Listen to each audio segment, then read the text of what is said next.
நடிகர் விஜய் அவர்கள் தமிழக வெற்றி கழக கட்சி தலைவரா அவர் கட்சி ஆரம்பிச்சு ஒரு வழியா வந்துகிட்டு மக்கள் பேராதரவோட நடந்து முடிந்த சட்டமன்ற தேர்தலில் மாபெரும் வெற்றி அடைஞ்சாரு. அதிக தொகுதியில வெற்றி பெற்றாலும் ஆனா இன்னமும் அவர் வந்துகிட்டு தமிழக முதல்வரை பதவி ஏற்காம இருக்கிறது வந்துகிட்டு நாளுக்கு நாள் மிகப்பெரிய ஒரு செய்தியாகவும் பரபரப்பை உண்டாக்கிக்கிட்டு இருக்கு. இதற்கு இடையில வந்துகிட்டு தனி பெரும்பான்மையா ஜெயிச்சிருக்காரு. தனி பெரும்பான்மைனா 118 தொகுதி அதிகமா வேணும், ஆனா 108 தொகுதியில ஜெயிச்சிருக்காரு. இப்போ மெஜாரிட்டியை நிரூபிக்கணுங்கிறது சாதாரணமா பேசப்பட்ட ஒரு விஷயம்.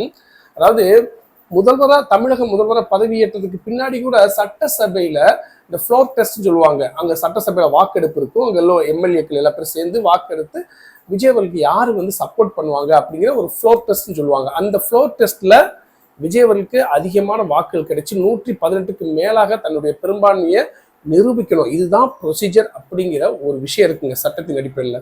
ஆனா அதற்கு இடையில வந்துகிட்டு விஜய் அவர்களுடைய ஒரு ஆதரவுக்காக விஜய் அவர்கள் கேட்டதுக்காக வந்துகிட்டு காங்கிரஸ் மேலிடம் விஜய் அவர்கள்ட்ட நாங்க ஒரு கூட்டணியோட சேர்ந்துக்கிறோம், ஆனா ஒரே ஒரு நிபந்தனை, பிஜேபி உங்களோட கூட்டணி வைக்கக்கூடாது அப்படி சொல்லிதான் அந்த நிபந்தனைக்கு சரின்னு சொல்லிதான் விஜய் அவர்களும் காங்கிரஸ் உள்ள சேர்த்துட்டாரு. சேர்த்ததன் விளைவா அங்கிருந்து ஒரு 5 சீட் கிடைச்சிச்சு.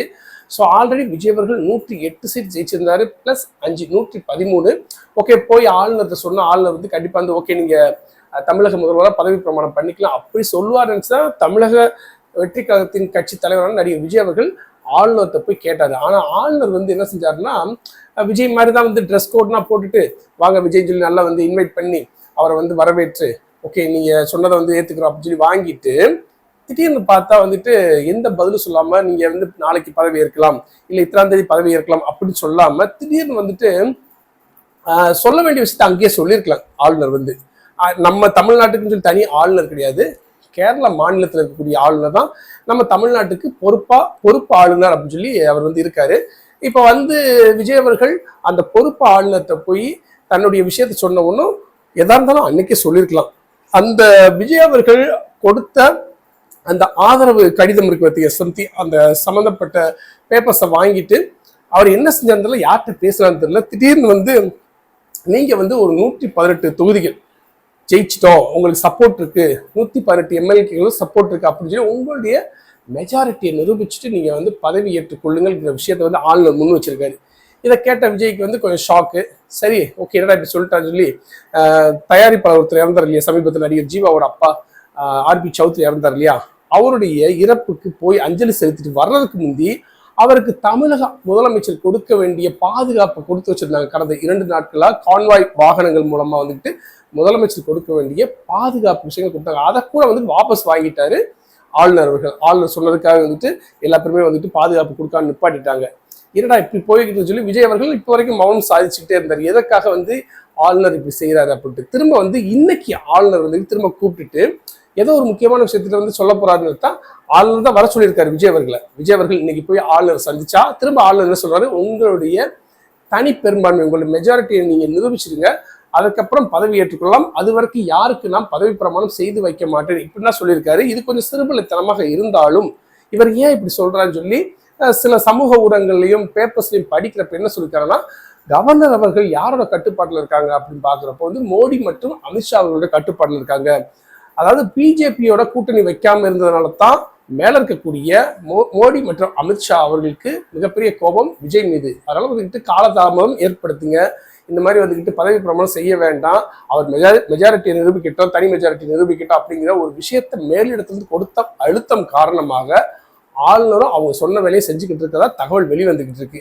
இதுக்கு இடையில மற்ற கட்சி இப்ப பெரும்பான்மை நிரூபிக்கணும்னா இப்போதைக்கு அவங்க தமிழக வெற்றி கழகத்தின் சார்பாக நடிகர் விஜய் அவர்கள் ஜெயிச்ச தொகுதி 108 பிளஸ் காங்கிரஸோட 5 தொகுதிகள் சேர்ந்தப்போ இப்ப 113 இப்போ தனியா ஒரு 5 தொகுதிகள் தேவைப்படுது மெஜாரிட்டி நிரூபிக்கணும்னா. இதுல விஜய் அவர்கள் திருச்சியில ஜெயிச்சார் இல்லையா, அந்த ராஜினாமா பண்ண போறாரு. இப்போ 6 தொகுதிகள் விஜய்க்கு மெஜாரிட்டிக்கு தேவை.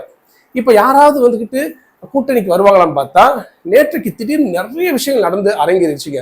டிஎம்கே ஏடிஎம்கே சேர்ந்துட்டு விஜய் எதிர்க்க போறாங்க. இவங்க 2 பேரும் சேர்ந்துட்டு ஏடிஎம்கே டிஎம்கே சேர்ந்து அதுல ஒருத்தர் தமிழக முதல்வராக பொறுப்பேற்க போறாரு, விஜய் அவர்கள் எதிர்கட்சியா வர போறாங்கிற மாதிரி ஒரு பெரிய ஒரு பொருளையை கிளப்பி விட்டாங்க. நானும் வீடியோ போட்டேன் உண்மைதான் சொல்லி. அதுக்கப்புறம் விசாரிச்சு இன்னைக்கு பாக்குறப்ப ஸ்டாலின் அவர்களே நாங்கன்னா அந்த மாதிரி நான் பண்ண மாட்டோம், நாங்கள் எதிர்கட்சியாக தான் செயல்பட போறோம்னு சொல்லிட்டாங்க. இதற்குள்ள ஏடிஎம்கே எதுவுமே வாயை திறக்காம ஏடிஎம்கேவோட எம்எல்ஏக்கள் எல்லாத்தையுமே வந்து புதுச்சேரியில் இருக்கக்கூடிய ஒரு ரிசார்ட்ல போயிட்டு ஒரு தங்குமுடியில போய் வந்து எல்லா எம்எல்ஏக்களும் நாங்கள் வச்சுட்டாங்க. இது வந்து ஏடிஎம்கேவோட தலைமையில் இருக்கக்கூடிய இபிஎஸ் அவர்கள் செஞ்ச ஒரு விஷயம். இங்க எனக்கு ஒரு விஷயம் என்னன்னா, விஜய் அவர்களுக்கு அழுத்தம் கொடுக்க சொல்லி மேல இருந்து தகவல் வந்திருக்கு. அதுக்கு மத்தியில இந்த நேரத்துல ஆளுநரை சந்திக்க போறது யாருன்னா, பெரும்பான்மையான தொகுதிகளை ஜெயிச்ச விஜய் அவர்கள் மட்டும்தான். திடீர்னு வந்து ஏன் வந்து இங்க இபிஎஸ் அவர்களை ஆளுநர் சந்திச்சாருங்கிறத ஒரு மிகப்பெரிய கேள்வியா வந்து நான் யோசிச்சிருக்கேன். இது சம்பந்தம் இல்லாம இருக்கிற ஒரு சினிமா கதை மாதிரி போய்கிட்டு இருக்கு. அதாவது முதலிடத்துல ஜெயிச்சது, அதிக பெரும்பான்மை ஜெயிச்சது வந்துகிட்டு விஜய் அவர்கள், இரண்டாவது திமுக தலைவர் ஸ்டாலின் அவர்கள், திமுக தலைமை, அதுக்கப்புறம் அதிமுக.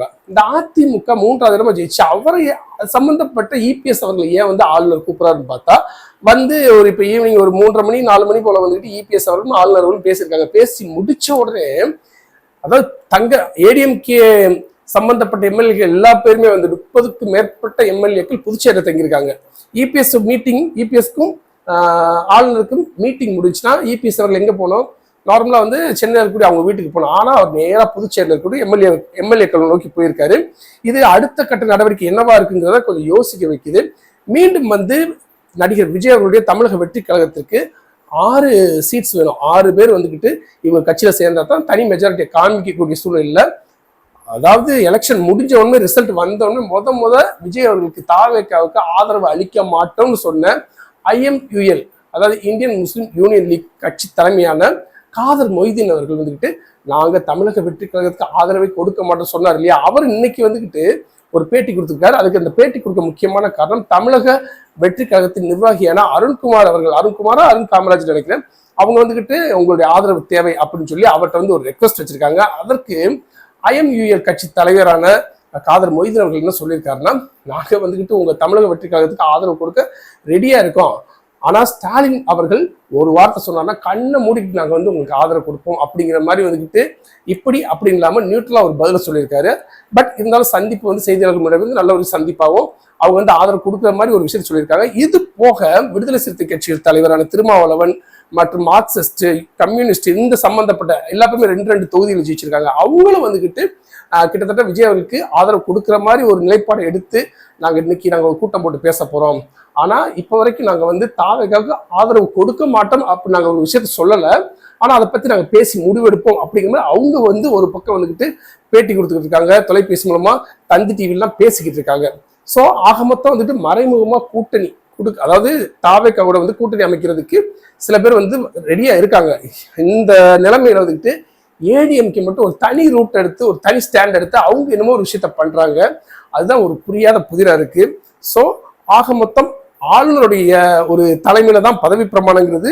நடிகர் விஜய் அவர்கள் தமிழக முதல்வரா பதவி பிரமாணம் எடுத்தாகணும், ஆனா அவர் ஏன் அழுத்தம் கொடுக்குறாரு அப்படிங்கிறதுக்கு பல்வேறு தரப்புல இருந்தும் கடுமையான விமர்சனங்கள் இப்ப ஆளுநர் மேல வைக்கப்பட்டது. யாரெல்லாம் வந்து விஜய் அவர்களை கடுமையா விமர்சனம் பண்ணாங்களோ, பிரகாஷ் ராஜா இருக்கட்டும், கமல்ஹாசன் அவர்களா இருக்கட்டும், நிறைய பேர் வந்துட்டு விஜய்க்கு ஆதரவா குரல் கொடுக்க ஆரம்பிச்சாங்க. சீமான் அவர்களா இருக்கட்டும், நிறைய பேர் வந்து விஜய் அவர்களுக்கு ஆதரவா குரல் கொடுக்க ஆரம்பிச்சிட்டாங்க. அதே நேரத்தில் வந்துட்டு பிரபல வழக்கறிஞர்கள் கபில் சிபில் இருக்காரு இல்லையா, அவரே வந்துட்டு ஆளுநர் செய்யக்கூடிய ஒரு விஷயம் மிக மிக மிக மோசமான விஷயமா இருக்கு. விஜய் அவர்கள் பெரும்பான்மையை அதாவது நிரூபிக்கணும்னா சட்டசபையில நிரூபிச்சா போதும். அந்த ஃப்ளோர் டெஸ்ட்னு சொல்லுவாங்க பார்த்தீங்களா, அந்த இடத்துல வந்துக்கிட்டு சட்டசபையில எம்எல்ஏ கூட வாக்குகளை வந்துக்கிட்டு தாவேக்கா அவர்களுக்கு நிரூபிக்கிற மாதிரி வந்துட்டு சில விஷயங்கள் நடந்தா போதும், ஆளுநர் முன்னாடி வந்து நிரூபிக்க வேண்டிய தேவையே கிடையாது சொல்லி பிரபல வழக்கறிஞரே அவர் சொல்றாருன்னா கரெக்டா தான் போய்கிட்டு ரூட் எடுத்து. ஆனா விஜய் அவர்கள் பதவி பிரமாணம் எடுக்கூட தமிழக முதல்வரா பதவி ஏற்கிறதுக்கு கால தாமதத்தை ஏற்படுத்துறாங்களா இல்ல வேற விஷயத்தை எதுவும் பண்றாங்கிறது ஒரு மிகப்பெரிய கேள்வியா இருக்கு. இதற்கு இடையில விஜய் அவர்கள் ரொம்ப மௌனம் காத்துக்கிட்டு வர்றாரு. அந்த மௌனத்துக்கு பின்னால ஒரு மிகப்பெரிய விஷயம் நடக்குங்கிறது. அது இவங்களுடைய அடுத்தடுத்த செயல்பாடு நோக்கி விஜய்க்கு எதிர்த்தரப்பா செயல்படக்கூடிய சில விஷயங்களை பொறுத்து இருக்கு. ஏன் தெரியுமா, விஜய் அவர்கள் பொறுமையா இந்த விஷயத்தை சாதிக்கிறாரு. இதற்கு பின்னால விஜய் அவர்கள் வெளிப்படுத்தாத அந்த உணர்ச்சியை மக்கள் கொஞ்சமா வெளிப்படுத்த ஆரம்பிச்சிட்டாங்க. ஏன் தெரியுமா, இது ரொம்ப எமோஷனலான விஷயம். விஜய் அவர்கள் மேல நம்பிக்கை வச்சு விஜய் அவர்கள் ஜெயிக்கணும், ஒரு ஆட்சி மாற்றம் வரணும்னு சொல்லி மக்கள் பார்த்து விஜய் சம்பந்தப்பட்ட வேட்பாளர்கள் வந்து ஜெயிக்க வச்சிருக்காங்க. விசில் சின்னத்துல குத்தி அதிகமான விஜயோடைய விசில் சின்னத்துல வந்துகிட்டு வாக்களிச்சு பெரும்பான்மை எடுத்து ஜெயிக்க வச்சிருக்காங்க. அப்படிப்பட்ட உணர்வுபூர்வமான மக்களுடைய உணர்வுகளை புரிஞ்சுக்கிடாம சில கட்சிகளுடைய தலைமை வந்துகிட்டு இவ்வாறு செயல்படுறது தமிழக அரசியல் ஒரு மிகப்பெரிய பெரிய ஒரு பரபரப்பை ஏற்படுத்திருக்கு. இப்போ நடந்து முடிந்த 5-6 மாநிலங்கள் தேர்தல் முடிவுகள் முடிஞ்சு அங்கங்க ஆட்சி மாற்றம் நடந்துகிட்டு இருக்கப்போ ஒட்டுமொத்த இந்தியாவில் இருக்கக்கூடிய சமூக ஊடகங்களும் மற்ற செய்தி ஊடகங்களும் தமிழ்நாட்டோட அரசியல் தான் ஃபோக்கஸ் பண்ணிக்கிட்டு இருக்காங்க. இது எந்த அடுத்த கட்டத்தை நோக்கி பயணிக்க போறதுங்கிறத பொறுத்து பார்ப்போம். இதை பற்றிய தகவல் வந்தால் கண்டிப்பா நான் உங்ககிட்ட ஷேர் பண்றேன். நம்மளோட வீடியோ பிடிச்சிருந்தா மறக்காம லைக் பண்ணுங்க. நம்ம தகவல் பிரயோஜனமா இருந்தா கண்டிப்பா உங்களுடைய நண்பர்கள் ஷேர் பண்ணுங்க. மீண்டும் ஒரு தகவலுடன்